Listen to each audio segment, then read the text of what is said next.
Hello and welcome to Your New Jersey. I'm Lisa Marie Falbo. On today's show, we're kicking off the new year with health, wellness, and a sweet treat.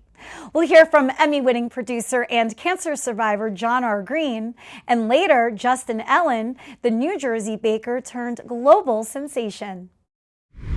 But first, Julie Gallanty, president and CEO of the New Jersey YMCA State Alliance, leads a network that serves over 500,000 New Jersey residents through programs that build healthier, more connected communities. Julie, welcome to the show. Thanks for having me. I'm really honored. Thank you for being here. So we all know the YMCA, but what is the Alliance? So the Alliance works with the 30 independent Ys in New Jersey. So we get statewide money and we re-grant it out to the Y so they can do local programs in diabetes prevention or youth and government programs or swimming or other health-related programs. And we also do a lot of advocacy work to sort of promote public policy that really strengthens communities. You have been affiliated with the Y since birth, 40 years, right? Yes. What makes you still so passionate after 4 decades? I feel really honored to be in a position where I can make a difference through working with Ys and working through the staff and working through volunteers to make the world a little bit better, a little bit more welcoming, having people the opportunity to maybe learn something different and be brave to try something new. So I really feel it's an honor and a privilege to be in an organization that does so much good. You got affiliated with them as a teenager. I did, yeah. And you've been literally ever since. What made you want to climb the ranks? So I didn't originally have any thought of that. I was a high school student just wanting to do some volunteer work to do something good in the community where I lived. And I just kept growing and learning and seeing the impact of a child learning how to swim or an adult struggling with depression and maybe getting help at a local Y, and seeing how the Y can connect people to help them get to a better place and really live a best version of themselves. And the Y is a great connector of people and communities and really, I think, makes people who live and work in New Jersey stronger and better. What are some of the new initiatives of the Y heading into 2026? Well, it's the beginning of the year, so everybody wants to get into shape, so you should stop by and, sign up for a fitness program if that's one of your goals. We are committed to really eliminating drowning, so we really want to teach everybody, children and adults, safety around water. So New Jersey has 120 miles of coastline and about 1,700 lakes, so we really want to make New Jersey a safe place for adults, but especially children. There's a lot of drownings that go on, especially in lower income communities. The Y has 84 pools. We give out scholarships, so we are open to supporting anybody who wants to take swim lessons. And even if you don't know how to swim, you could learn how to be safe around water so that you can still have a good, safe summer experience. Super important. I think this past summer, more than ever, you heard drownings every day at the shore. 100%. It's a public health issue, and there should be no drowning. So the Y is a perfect connector for that. Usually the classes start filling up in February, so you should sign up January, sign up now, and so that you're summer ready by July. You mentioned earlier that the Y can be a place to go to if you're suffering from depression. So we're in the winter blues season right now. How does the YMCA help those, both adults and children, going through mental health challenges? So many of our Ys do mental health. They have clinicians on staff, but also loneliness is an epidemic in the United States. And so the Y is a place where you can connect. You and I could meet at a Y and be in the lobby and never know each other, and we could have a cup of coffee, we could take a class together. So it helps people so they're not so isolated. And especially coming out of COVID, I think it's really important that people find local communities, their third place, besides home and work, where you can go and be part of something that's bigger than you and connect. So we have a great mental health program in partnership with the Horizon Foundation. Young children have big feelings, right? They get angry, they get frustrated, they get excited, and it's really learning how to regulate those in sort of small lesson plans that are embedded in the after-school program. So we're doing this pilot in 21 sites, and so far it's been really successful in helping kids learning how to manage those big feelings that they have in a more appropriate ways and giving them tools skills and resources to do that. So we're really excited about the program, and all the site coordinators are thrilled about the program, and the kids love the activities and really feel more empowered and confident. You're based in Trenton, and you have new construction happening in Livingston. You recently broke ground. Yes. So the Metropolitan Y of the Oranges is expanding, so they are one of the 30 independent associations, and we're very excited about that project. And there's some other upcoming projects that Y's are working on. So I think one of my favorite initiatives is a program called Youth in Government, and that's a program where high school students take a role in state government, and they learn how to legislate so that they can advocate for bills that mean a lot to them. And they have a youth elected governor, a youth elected lieutenant governor. We have students who are lobbyists and press corps, and we have about 400 students from across New Jersey who spend a weekend in a mock legislation and learn how to find their voice and advocate and understand the importance of public policy. So I really love that program because it's giving young people the voice to really create a world that they want to live in. Well, where can people find out more about you and the Alliance and how to support? So they can go to our website at njymca.org. They can go to our Facebook or LinkedIn page, and we always have the newest information available. Great. Well, thank you so much, Julie, and best of luck to you in 2026. Thank you, and thank you so much for having me today. It was really a pleasure to be here. Oh, thank you. John Green, president of 1010 Twins Productions and senior production executive at SurvivorNet, is using his decades of television experience to spotlight cancer stories and survivorship. John, welcome to the show. So nice to be here. I don't usually have television vets on, so I'm very excited about this. I'm excited to be here with you. I love what you do. Oh, well, thank you. Before we dive in, briefly tell us about your television background. Sure. I started in local public affairs programming, telling stories about people that live in New England. I was in graduate school in New England at the time, and I was fortunate enough to get a job, entry-level job at a station up there. That morphed into an offer to be a news writer in the newsroom at a local ABC station, and I just got caught by the bug. A lot of people do not like television news, as you know. It can be very stressful. I gravitated toward it. I loved everything about it. 3 years later, I got my dream job, which was an entry-level job in New York City as a segment producer for Good Morning America, which was a show that I watched growing up. And I ended up staying there for 14 years at Good Morning America, working my way up to executive producer.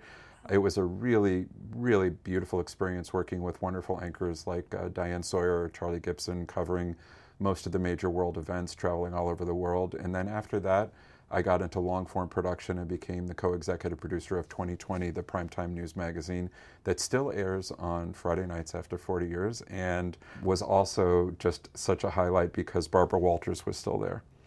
And I had, I'm a little older than you, but when I was young, Barbara Walters was kind of a paragon in the world of journalism, and getting to work closely with her for a few years before she retired was such a pleasure. She is still the standard. Yeah. Find me a journalist better than Barbara Walters.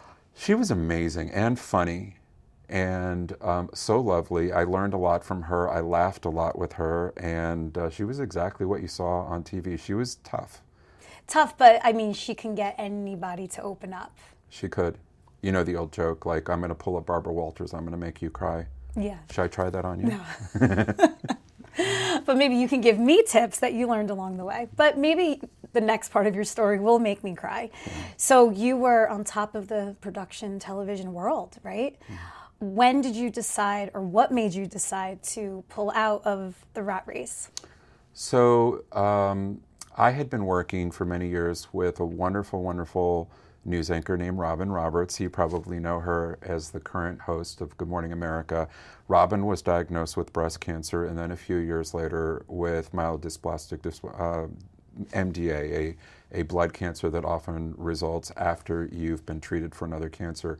2 bouts of cancer, and so we did a lot of programming around cancer and survivorship and early detection for cancer. And then, surprise, surprise, I got diagnosed with cancer. I was fairly young at the time, and I was diagnosed with kidney cancer 3 weeks after my husband and I found out that we were pregnant through our surrogate with twins. So I had the best news that one could ever ask for, the news that our dream of having children was going to become a reality, and then 3 weeks later thrown into the cancer dilemma and wasn't quite sure if I was even going to be around to meet my unborn children. It was one of those situations where the diagnosis was very grim at first.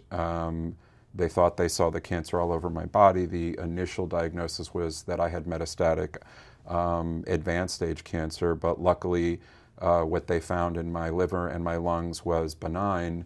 And I guess you could say, luckily, what they found in my kidney was malignant, and it was diagnosed as kidney cancer. But kidney cancer is one of the more treatable cancers. It was caught early enough. The fine people at Memorial Sloan Kettering Hospital saved my life. I was there in the birthing room when my kids were born a few months later, and it was one of those out-of-body experiences. You're a mom, and you know what that feels like to give birth to a child, but in the context of just having the joy after not knowing if I would be there physically, I kind of had that moment where I almost literally looked up to the sky, and I gave thanks to whatever higher power is up there, and I promised to do whatever I could do for the rest of my life to help spread awareness about cancer, help people who are suffering with infertility, because it's also very important for me to encourage people to become parents despite whatever roadblocks might be in their way. What a beautiful story. And now you have a beautiful life in Holmdel. We have a beautiful life in Holmdel. We discovered New Jersey about 25 years ago. I was born and raised in the Midwest, lived in New York City for a long time, but 25 years ago we bought a home on the shore in Manahawkin, just a stone throw from Long Beach Island, and I just fell in love with it. It clicked.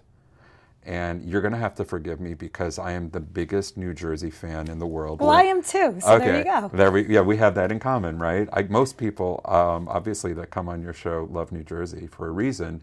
And then when we knew that we were having kids, we decided to live permanently in New Jersey. It was first a vacation home, and then we bought a house in Monmouth County. We're 19 years in Monmouth County. I love it. I tell everybody wherever I go, across this country or in any other country, New Jersey is where it's at. And the best food. The best food. That's why we're the best, because we're the best fed. Absolutely. So you turned all of this, though, into a platform, because that's what you do. You're a producer, you're a connector, SurvivorNet. Yeah. SurvivorNet came into my life. There's a fellow named Steve Alperin. I would say he's a visionary, and I don't use that term lightly. He's a man that I worked with at ABC years ago, and he had the foresight about 8 or 9 years ago after his father was dealing with a cancer diagnosis, and he wasn't getting answers that he felt should be readily available to his father and also to his loved ones. He started a media platform called SurvivorNet. It has grown through the years, and I have admired how he has grown the company. And he and I connected, and there was an opportunity for me to kind of jump on the bandwagon and be a part of what he has built SurvivorNet to be, which is the leading platform for cancer information and survivorship storytelling. It reaches 30 million people or more a year, not just with information about cancer that's useful to patients, loved ones, and doctors, but also inspiring storytelling about people that are not only surviving cancer, but thriving with cancer. Because of technology, the treatments that are available, the supports that are available, so many more people are surviving with cancer and finding that they are a better version of who they used to be. And I find that so fascinating as a storyteller. What is it about going through a catastrophic illness like cancer that makes you dig deep and discover something in yourself that you wouldn't have known otherwise? So with your role with SurvivorNet, you're traveling all around the country to get these stories? Absolutely. Traveling all over the country because there are survivors. Not only do we interview survivors, but we interview the leading oncologists in every discipline. I'm working on a series right now where I'm spending a lot of time with the leading neuro-oncologists in the nation, if not the world, who are fighting glioma, a very, very common form of brain cancer, as you know. There's a lot of progress in the treatment of glioma with different therapies. You know, immunotherapy is becoming very popular. There's now clinical trials with CAR T-cell therapy for glioma. It's been proven to be effective with other forms of cancer, and now it looks like it could be helpful in glioma. I just wrapped production on a series about prostate cancer, which affects 1 in 8 men. We all hear a lot about breast cancer affecting 1 in 8 women in this country, but 1 in 8 men will be diagnosed with prostate cancer, and I think men are reluctant to talk about their health in general, and especially their sexual health, and something that might eventually lead to incontinence or sexual dysfunction. So part of what we are doing with this film series is trying to break down the taboo for men who don't feel comfortable having that conversation. We got Al Roker from the Today Show to be the subject of one of our films. He just celebrated 5 years in remission from prostate cancer. I got Emmitt Smith, one of my childhood heroes, the NFL legend whose father had prostate cancer, to host the series. Alonzo Mourning, another hero, basketball legend, told us his story about prostate cancer. And then a lot of compelling stories of everyday men dealing with prostate cancer, and also their caregivers. When men deal with cancer, you find that it's their spouses and their mothers and their sisters who are so integral to making sure that they stay optimistic and that they work towards their survivorship in a really healthy way. Well, John, you are doing such incredible work in our industry, telling the most important stories and shining a spotlight where it's needed. Thank you so much. It's my pleasure. Thanks for having me. Where can people find out more about you and SurvivorNet? Well, the most important thing that I would encourage people to do, whether you have cancer or you think you might at risk for cancer, you know someone with cancer, is to go to survivornet.com. And then also on your smart TV, look for SurvivorNet TV. It's a full streaming channel. We have wonderful documentaries in there that will inspire you, and it's definitely worth looking for it. Definitely, we'll check it out. Thank you, John. I'm so happy our show brought us together today. Me too. Thank you so much.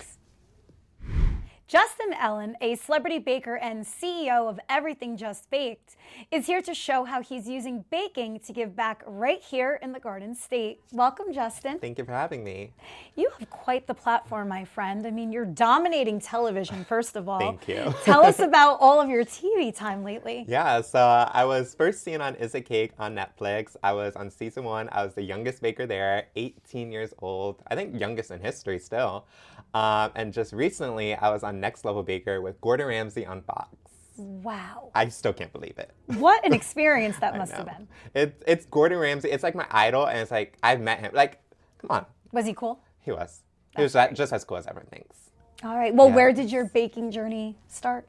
I grew up with my mom, grandma, my dad, and stuff, but baking was always important in the family. My grandma would make everything from scratch. I'd call her crazy because, like, why are you making the breads, the pies, the cookies, the iced tea, everything's from scratch? But she just implemented that love of baking into me, and I just kept on baking on my own, and I started a business. I own Everything Just Bake, and we're just a baking company, and I want people to be encouraged to get into the kitchen, have fun, bake a lot, and I just took my skills, sold cakes to celebrities, and now I focus on social media and really teaching people how to bake from scratch, and it's not as complicated as people think. See, your grandmother was onto something. Yeah, and she's my biggest cheerleader. She's always watching.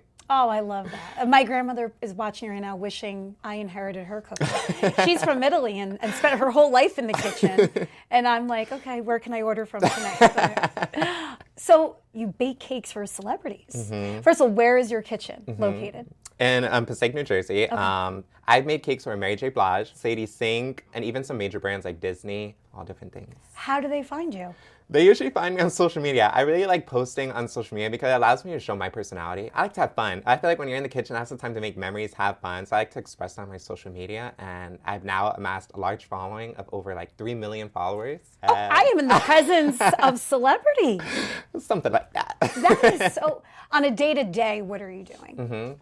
So now on a day-to-day, I really focus on social media. So now on my social media, I like to teach people how to bake with my blog. So my blog is where everythingjustbake.com is where you can find all my recipes. I'm talking cakes, pies, cookies, all from scratch, all super easy. For instance, pies, it's a big thing during the holidays. And I feel like pies are super intimidating. Like, have you made a pie before? Yeah. You have? Are you scared? Actually, Oh, it's like your grandma did well. No. You know what I want to ask? Dietary restrictions, because my husband is vegan. Okay. So I'm constantly looking up blogs for vegan recipes. Do you factor all of that in as well? We're stepping into it. Like I have gluten-free. I'm starting to get more into recipe development for vegan stuff. It just takes a lot of time. I don't think people realize like the recipe development itself can take, it's just trial after trial after trial. Because I actually want to put a lot of effort and make sure it tastes good. Because you want to make sure it tastes good, the quality's there. So I spend a lot of time recipe testing. So it's a process. You also want to stand out from the pack because, I mean, anyone can make an apple pie, right? So how do you put your own spin on some of those classics? I love that you brought up the apple pie because I make the best apple pie. I wish you brought some. And my secret is using heavy cream and an egg yolk with the apples. I know it's very untraditional because normally you just do like the apples with sugar and flour and spices. But the yolk and the heavy cream, it almost creates like a custard around it, like melted ice cream around the apples, and it creates this just decadent texture. Ooh. So whenever I'm making recipes to stand out, I just try to like think of, okay, we want to keep it nostalgic. We want like the base of it, but how can we elevate it just a little bit more? Maybe we make it a little bit more moist. My favorite ingredient is vanilla bean paste. It just really enhances those flavors. And my grandma always says, measure with your heart for vanilla. You can never have too much vanilla. I agree with that. Like, you just keep pouring. Keep pouring. Yeah, we're all born with the gut instinct of when to stop with the vanilla. I always say like vanilla's like the garlic and cookie. Yes. Just keep going. Just keep going. Just keep going. I love that. Well, you do a lot of good through your social media platform and baking for the community. Tell us about that piece of your business. So I actually have a nonprofit called We Bake a Change, and that's focusing on giving back through baking. Cakes are expensive. I don't know if you ever bought a cake. The custom cakes are expensive, but it's understandable because it takes a lot of time. It's an art at that point. But I still feel like everyone deserves to have something custom made for them, catered to them for their birthday. And if you think about it, at the end of every party, honestly, like every celebration, there's always a cake, and the cake is what brings people together, whether it's like a wedding, a birthday. It's just, that's like almost the last thing you do at a party. And I feel like everyone deserves to have that special moment catered to them. So I started We Bake a Change, and that's where we focus on donating cakes to underprivileged people, whether it's financial reasons, whether it's medical reasons, whether it's mental health. Like I feel like sometimes we all just need a little boost, and I feel like baking can do that.